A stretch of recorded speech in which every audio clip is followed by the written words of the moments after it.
Wolfgang is looking, thinking, how is he going to digest that? And I know he knows I'm going to put him on the spot because he is our new speaker. But a lot of issues there that we really have to look at. But I think also the key thing that we did determine from the last 2 days too is the importance of journalism and the importance of getting it right. And I also think the fact is that the divide is not as great as we might have thought it was. That it really is a situation whereby journalists need to be maybe not closer to economists, to regulators, to PR people, but there's a time perhaps that they all start talking a little bit closer and at least understanding. There's too much of an us and them, I think, situation, and possibly that's part and parcel of why maybe we're now seeing that the big gap that was in place. On that thought, I'm going to let you start this off, Wolfgang, and you can give us your 2 cents worth, and then we're going to get the audience involved. Thank you. Okay, thank you, Edna.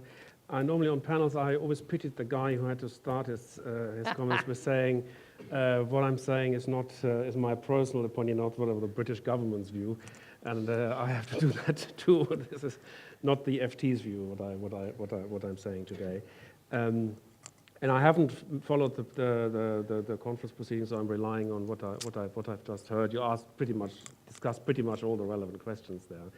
And I very much agree that the failure of journalism has been absolutely appalling in the financial crisis, and it's actually interlinked with the structural decline of journalism that we are observing as a result of the internet. The internet is not the cause; the internet is the trigger of what it is happening. Journalism, financial journalism in particular, I look at things. I'm an economics reporter and commentator, so I look at things from an economic perspective often. And I think you can use some microeconomic concepts here to explain it. What happens here is, journalism, financial journalism in particular, was an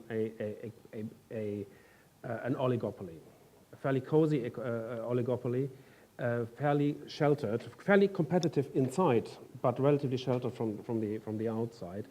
It was, it was challenged by the internet. The papers lost their readers' market. They lost the advertisers' market, and as a consequence, which were linked, both markets, obviously, in the internet. There were competition through blogs and independent services. Advertisers had new outlays.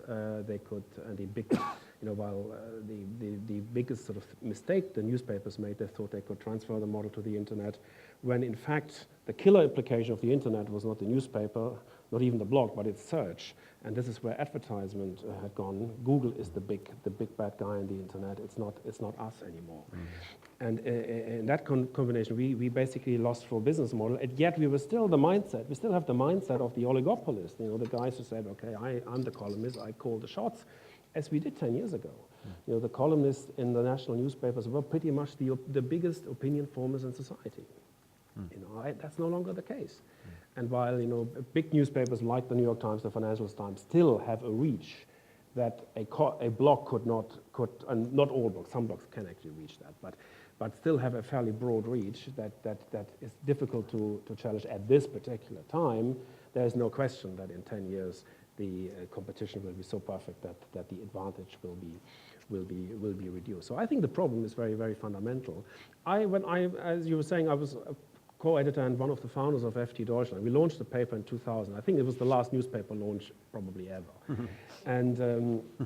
And we did some market research at the time. Our biggest competitor, business newspapers, which wasn't even an oligopolist, it was a monopolist. Handelsblatt was the only paper in Germany, only business paper, real business paper in Germany. There was another smaller one which had almost a closed circulation. So this was the only real business newspaper in Germany. And we looked at their age structure. Their age structure was, at the time, we found out 59 years of age, the average reader, which is the retirement age in Germany. What's the retirement age in Germany? The average retirement age in Germany at the time was a business newspaper. So you realize that the papers were already at the time getting old, and while we all made strenuous effort to appeal to a younger readership, even the Financial Times Deutschland, I don't think we ever published those figures, the readership was in the high 40s.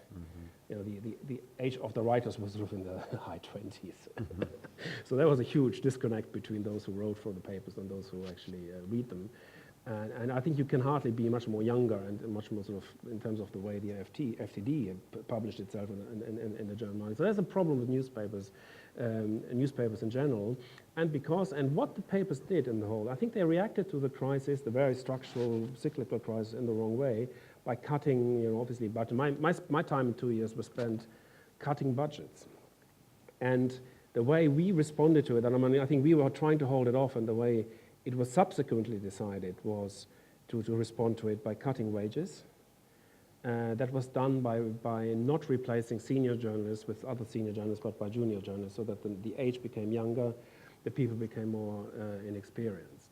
And so that they kept the size, they kept the scope of the paper, but the quality was reduced gradually, not in any visible way to readers from one day to the next, but clearly visible over long periods of time, the kind of erosion that is impossible to undo once you've gone down a certain road. So I'm not surprised that newspapers, and that was certainly the case in Germany, and I would certainly exempt the Financial Times from that accusation. But that newspapers in general, and most business newspapers including, did not call the crisis because they didn't know what this crisis was. They had no idea of how these markets were. Most financial journalists cannot even read balance sheets. So this was pretty much a situation that was bound to happen. And it happened. These things do happen when they're bound to happen. So it happened.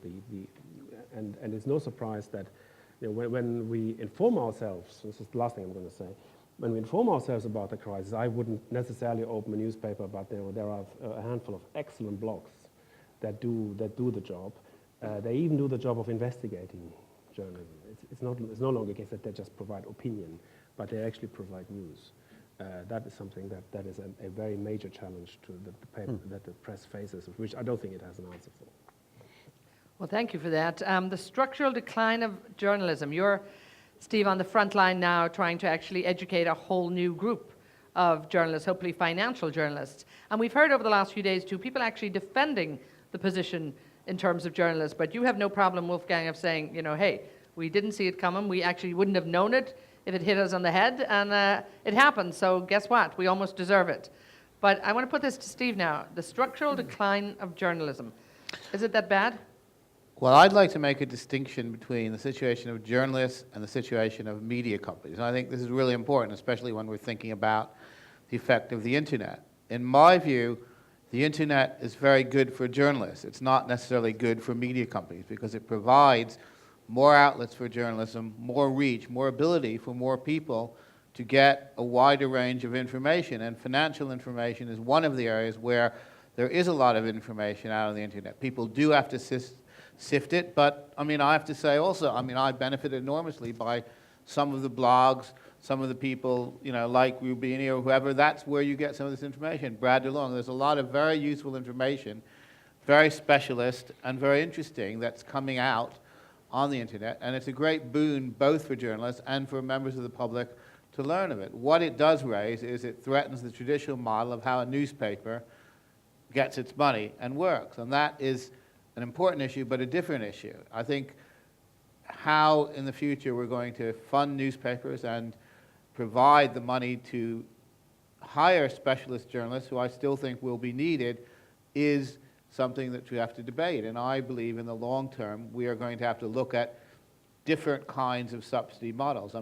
News has never been paid for by people's subscriptions. It's always been paid for by other sorts of subsidy, whether it's through advertising, through indirect subsidies, through the postal service, through a lower rate of tax on newspapers and other publications. So we're going to now have to rethink in the long term these models. From the point of view of students now entering journalism, I think what's new, and I think this is what students are seeing, is the idea of a job for life in a major news organization is no longer what people aspire to or expect. I think there's a new brand of entrepreneurial journalist that we're going to have to encourage, who has a variety of skills, abilities to work in different contexts in the internet, on newspapers, in the media, and will be prepared to go to these different places. And if they have something to say that's important and they're able to explain things, I think they still have a future and a role. Dean, actually, let me come to you quickly. Your online business press section actually deals with the guide to how the business press has been handling this whole crisis. Right. So do you think they've got it horribly wrong? Is that structural shift, is it there? Is there any going back? Several questions there.